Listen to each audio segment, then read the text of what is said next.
네, 계속 하십시다. 130페이지에 보면은 양한표 교수가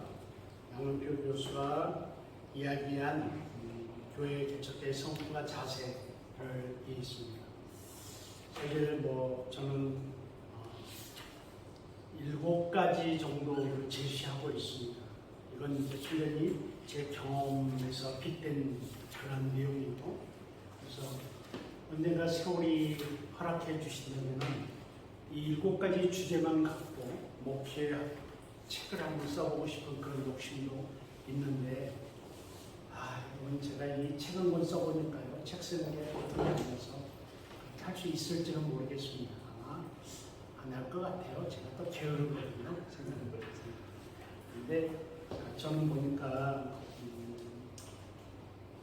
교회 개척자 또 목회자들이 정말 많은 그런 성품과 자세가 필요하지만, 그걸 교회 개척자라고 한다면 이 정도는 있어야 되겠다는 그런 생각이 들었습니다. 첫째가 거룩해야 됩니다. 영성이 있어야 됩니다. 영성이 있어야 된다. 근데 저는 우리 장로교 용어인 거룩이라는 단어를 쓰고 싶습니다.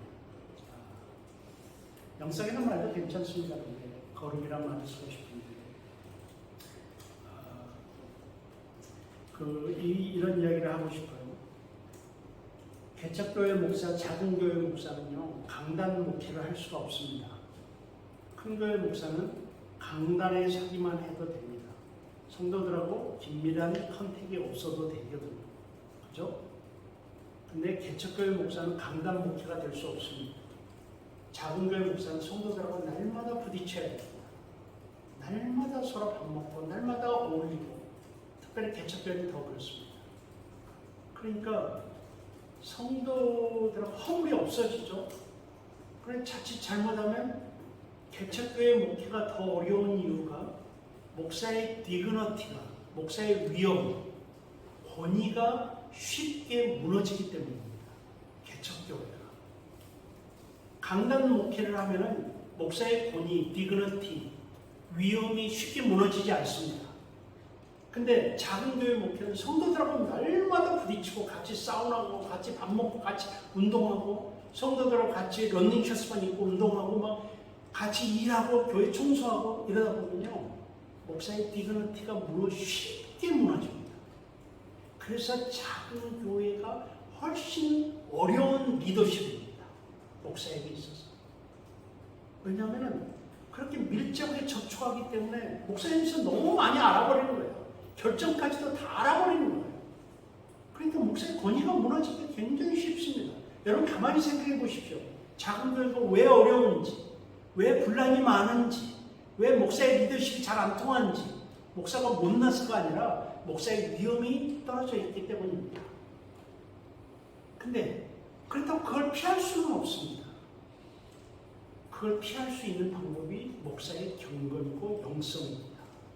그러니까 예를 들어서 내가 개척교회 성도입니다. 맨날 목사하고 같이 놀아요. 친구처럼 놀고 그래요. 그런데 어느 순간 딱 보면 우리 목사님이 하고 느껴져야 되는 거예요. 내 영적 지도자는 느껴지는 거예요. 같이 옷 다 벗고 사우나탕에 들어가 있어도 순간 딱 보면서 내 영적 지도자님 목사님이라는 게 느껴져야 되는 거예요. 작은 교회 목사님. 그건 뭐예요? 경건을 유지하는. 작은 교회 목사들의 리더십을 유지하는 방법은 경건의 삶이에요. 영성의 삶이에요. 그렇기 때문에 작은 교회 목사는 새벽마다 교회 나가요. 성도들하고 밤 2시까지 놀았어. 같이 막 먹고. 성도들은 아침까지 자. 목사는 6시나 5시에 일어나서 교회 가서 하나님 앞에 서야 돼요. 그래야지 그 경건이 유지가 돼요. 그래야지 그 경건이 유지가 되고, 그로 인해서 성도들하고 허물 없이 지낸다 할지라도 때때로 목사가 권위 있게 말할 때 그 권위가 먹히는 거예요. 위험이 먹기 때문에. 무슨 말인지 알겠습니까?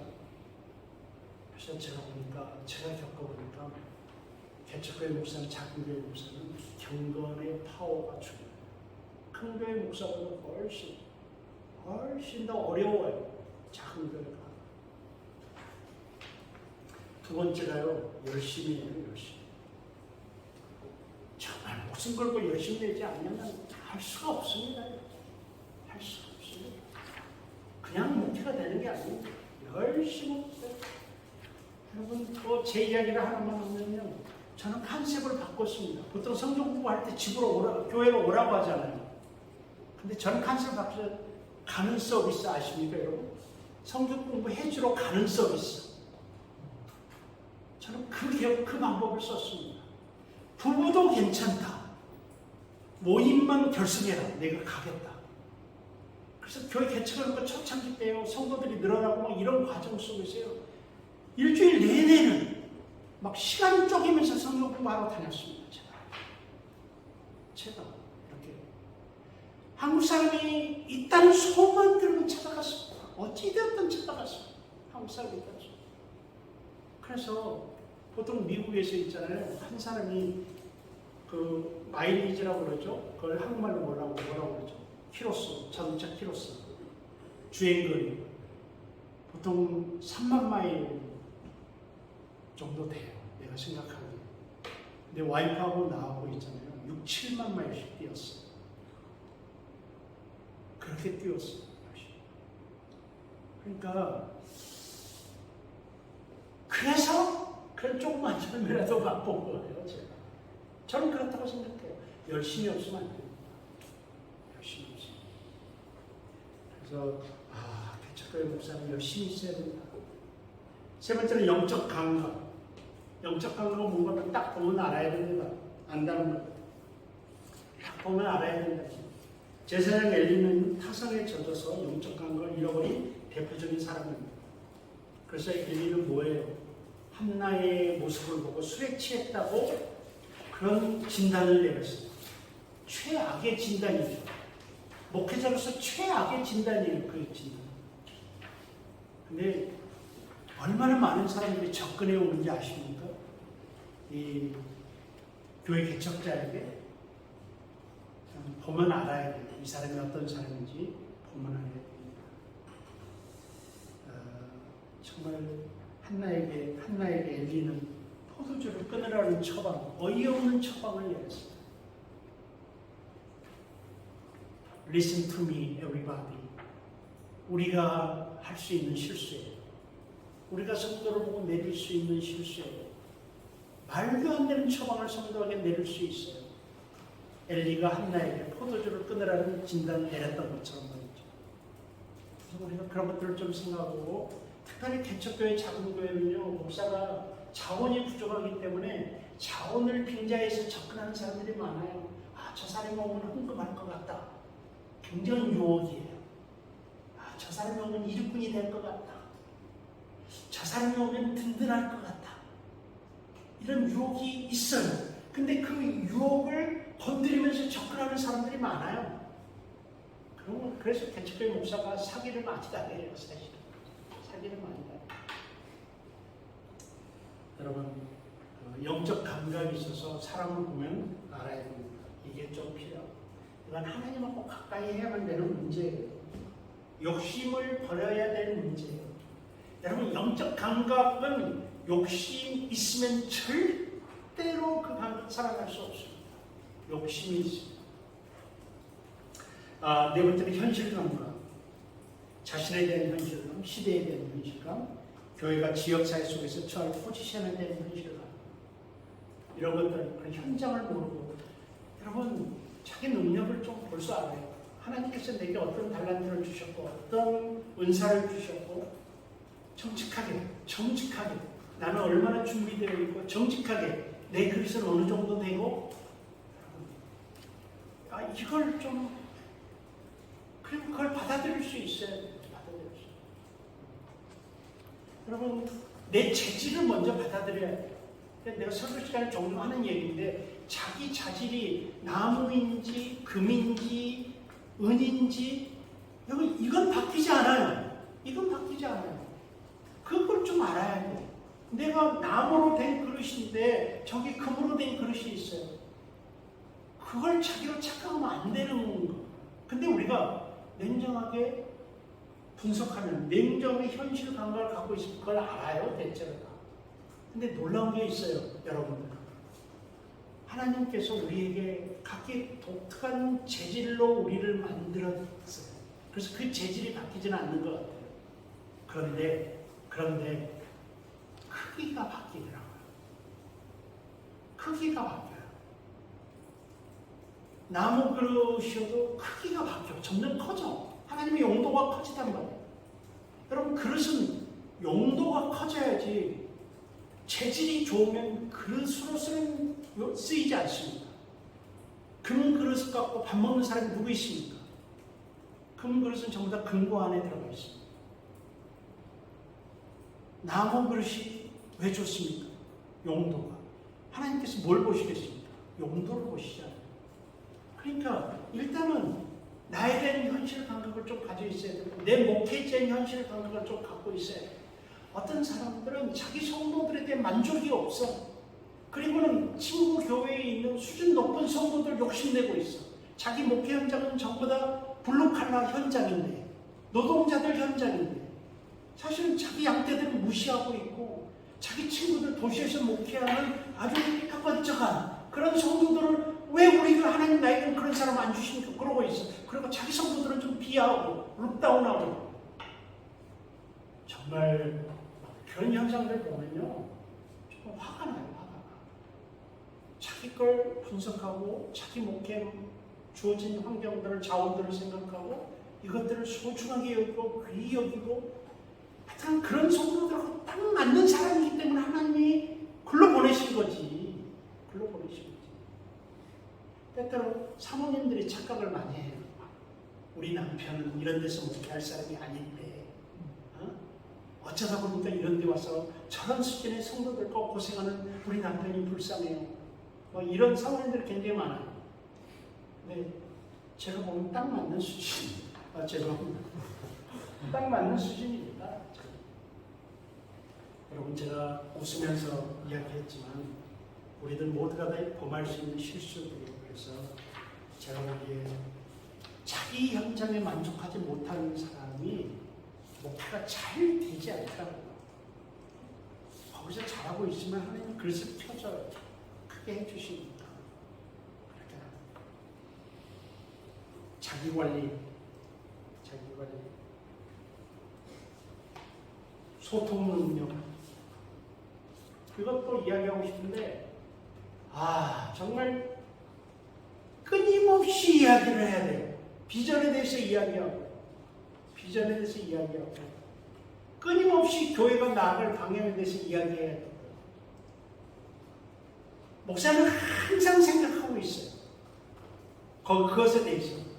그리고 성도들에게 이야기도 해. 그러니까 목사들은 착각하기를 내가 아는 정도로 성도들도 알고 있다고 생각해요. 내가 믿고 있는 신학의 수준 정도 성도들도 그 수준에 있다고 착각을 해요. 여러분, 천만의 말씀입니다. 천만의 말씀입니다. 성도들을 제가 무시해서가 아니라 우리 인간의 경향이에요. 책임이 없는 자들은 무슨 말을 들을 때 자기가 듣고 싶은 대로 듣고 싶은 것만 들어요. 여러분, 교회에서 다 안 느꼈어요? 여러분, 광고 해보는 거는 느끼지 않았습니까? 여러분, 광고 해보면은 이 정도면 다 이해했겠지 해서 나중에 점검해 보세요. 그럼 다 자기가 듣고 싶은 것만 듣고 싶은 대로 들어요. 정말 그래요. 제 강의도 마찬가지예요. 제 강의도. 그래서 제가 요즘 이번에 강의 다른 과목 두 과목이 있는데, 실천실학 세미나라는 과목과 목사와 목회 현장이라는 선택 과목이 있어요. 거기서 제가 주제별로 강의를 하고 강의 후기를 쓰게 하거든요. 매번 강의 후기를 쓰게 해요. 그러면 있잖아요, 내가 똑같은 강의를 했는데 모든 학생이 들은 내용이 달라. 다 달라, 들은 내용이. 내가 이게 놀라겠어요. 내가 이런 말 했나? 안 한 것 같아요. 근데 그 학생은 그 강의를 들으면서 머릿속에서 자기가 듣고 싶은 대로 들은 거예요. 그리고는 후기에 나타나 있어요. 이게 우리의 본성이에요. 여러분이 나중에 양떼들하고 같이 있을 때 성도들도 아마 그럴 거예요. 성도들. 그렇기 때문에 소통 방법이 필요해요. 그래서 여러분 이 버발 소통은 상당히 불완전해요.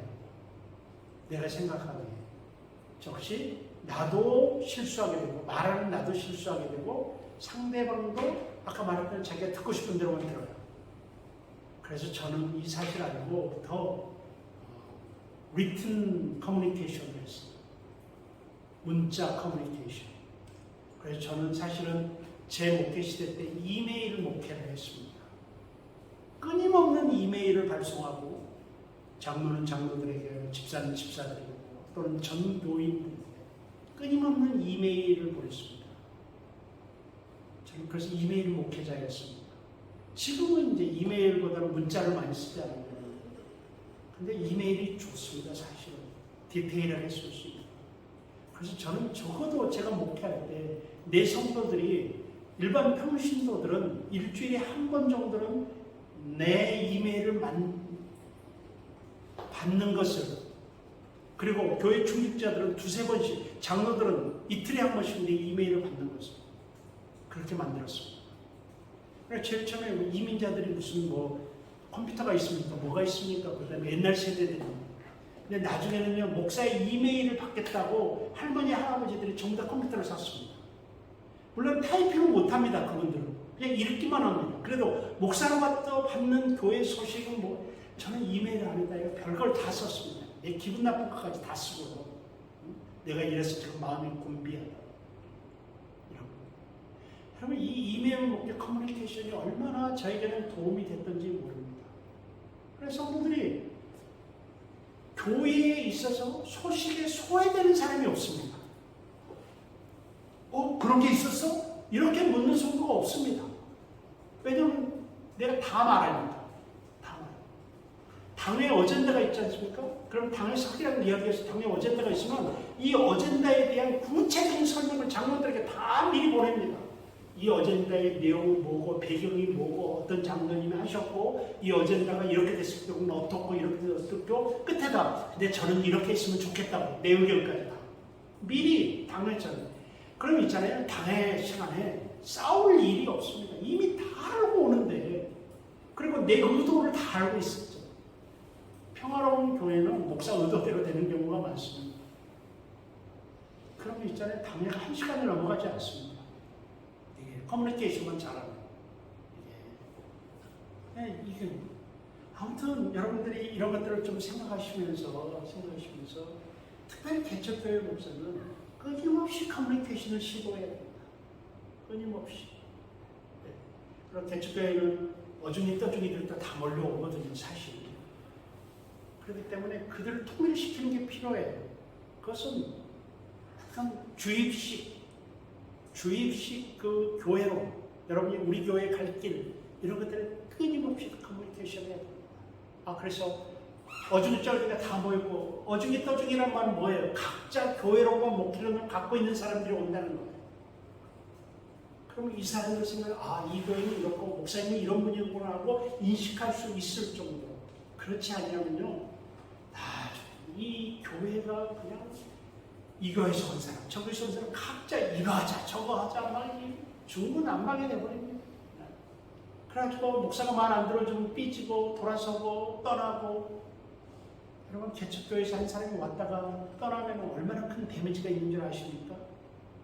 교회 분위기에 올 때는 다 좋아하지만 그 사람이 떠날 때는 정말 교회 분위기.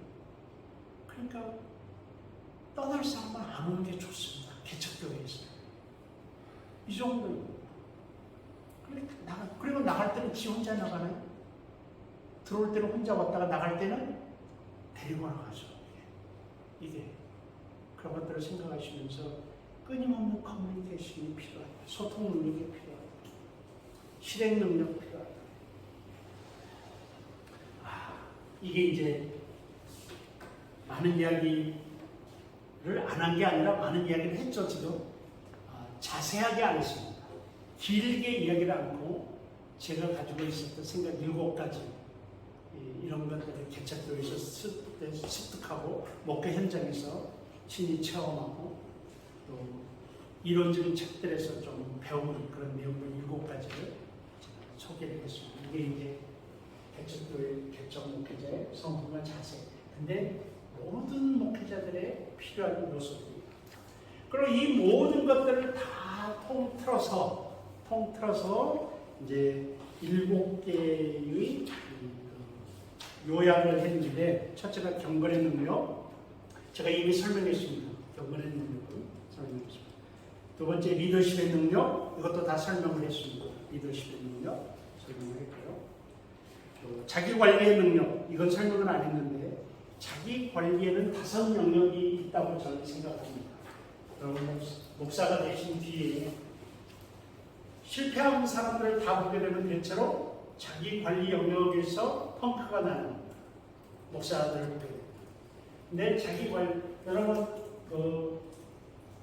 이거 아세요? 철인 5종 경기. 이번에 도쿄 올림픽에서 우리나라 사람이 은메달 땄나? 여기 있는 분들은 공부만 열심히 하고 경건생활을 열심히 해서 시속적인 인포메이션에 대해서는 모르고 있는 것 같습니다. 이 철인 5종 경기에서 이번에 은메달 땄던 것 같아요. 빨리 확인해봐요. 동메달이랍니다. 동메달이에요?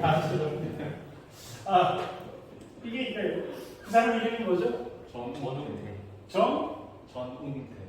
전웅택.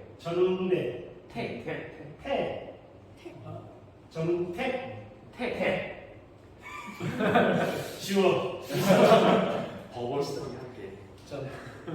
이 철인 5종 경기를 보면서 제가 이 철인 5종 경기 우리나라에 은메달 따기 전부터 저는 이 설명을 했습니다. 철인 5종 경기는 제가 5종류예요. 달리기, 승마, 수영, 펜싱, 하나가 뭐죠? 총선우, 사격. 이거예요. 5 종목이거든요. 근데 여러분 생각해 보세요. 철인 5종 경기 선수가 달리기는 잘하는데 펜싱은 못해. 그러면 선수가 될 수 있어요, 없어요? 될 수가 없어요. 철인 5종 경기의 독특함은 모든 이 5개의 영역의 선수급이야. 선수급으로 수준을 갖춰야 선수가 될 수 있어. 더 놀라운 거. 달리기를 잘한다고 승마를 잘해요? 그렇지 않아요. 다 훈련 방법이 다 달라. 각자 다 달라요. 훈련 방법. 전부 다 다른 거예요. 그런데 수준은 선수급이 되어야 돼요. 이래야지 20철인 5종 경기의 선수가 될 수 있습니다. 목사, 목회자의 자기 관리가 그렇습니다. 자기 관리.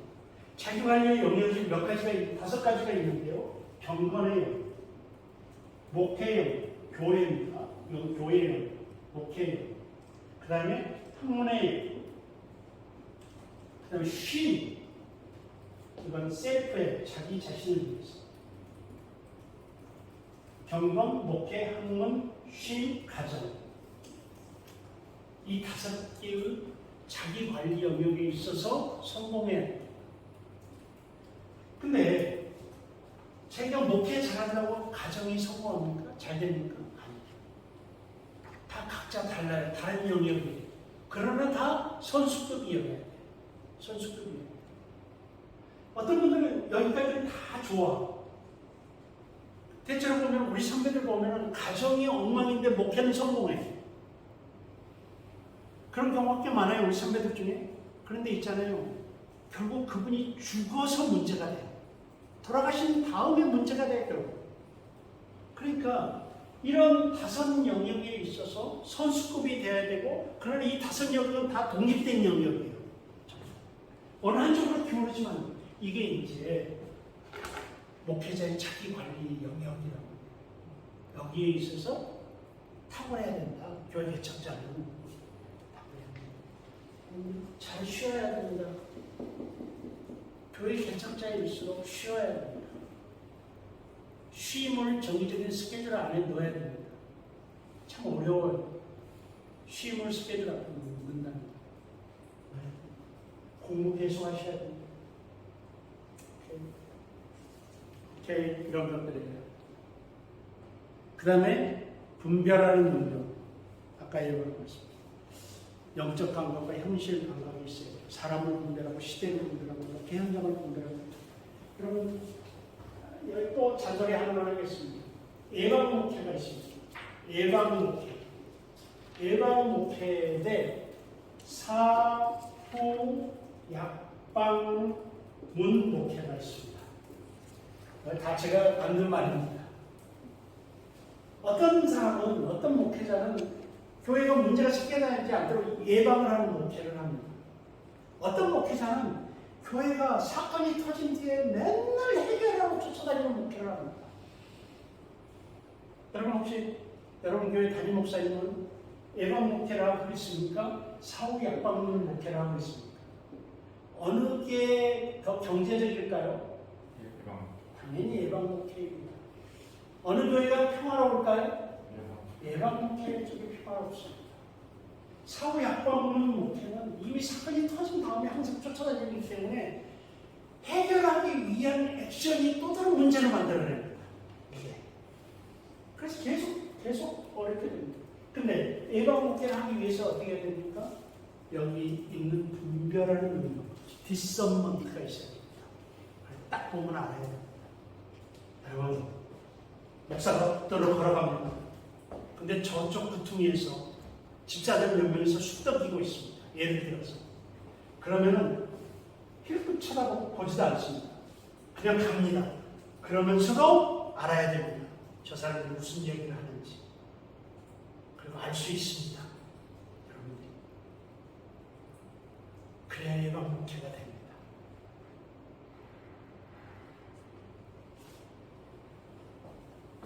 디서먼트가 필요합니다. 하나님 앞에서 몸부림칠 필요가 있습니다. 디서먼트를 위해서, 분별을 위해서. 사람을 분별하고 시대를 분별하고 목회 현장을 분별하고 수용성과 융통성의 능력이 있어야 됩니다. 본질과 비본질과 규범입니다. 강인함의 능력이 필요합니다. 육체적으로, 영적으로, 감정적으로 강인해질 필요가 있습니다. 건강한 관계 설계의 능력이 필요합니다. 이런 이야기를 합니다. 여러분, 그래서 여러분, 제가 말씀드린 이 모든 것을 다 갖춘 목사가 있겠습니까? 없겠습니까? 당연히 없습니다. 여러분을 절망시키기 위해서 이런 모든 말씀을 드리는 게 아닙니다. 그러나 우리의 목표는 있어야 됩니다. 목표는 있어야 됩니다. 그래서 여러분에게 오늘 제가 말씀드린 것 내용 중에 한두 가지라도 여러분이 갖고 있는 게 있다고 한다면 그걸 붙잡고 발전시키도록 하십시오. 한두 가지도 없다고 생각한다면 여러분 하나님 앞에 더 매달리십시오. 이런 현실적인 우리의 자격의 문제는 하나님의 영적인 문제와 관련되어 있습니다. 하나님과 관계에 관련되어 있습니다. 그래서 매달리시기 바랍니다. 오늘 여기서 이 정도로 마치고요. 다음 주에 제가 본질과 비본질과 규범 나와 있는 거 없죠? 수용성과 융통성의 능력의 본질, 비본질, 그 다음에 규범, 이 세 영역이 있는데 이 세 영역을 다음 주에 앞에 한 5분 정도만 할애해서 사용하고 그리고 다음 주 이제 교회 개척 구체적인 방법으로 들어가도록 그렇게 하겠습니다. 다음 주에 여러분 시험 봅니다. 다음 주에 시험 있으니까 여러분 준비하시기 바랍니다. 오늘 여기서 마치도록 하겠습니다. 수고하셨습니다.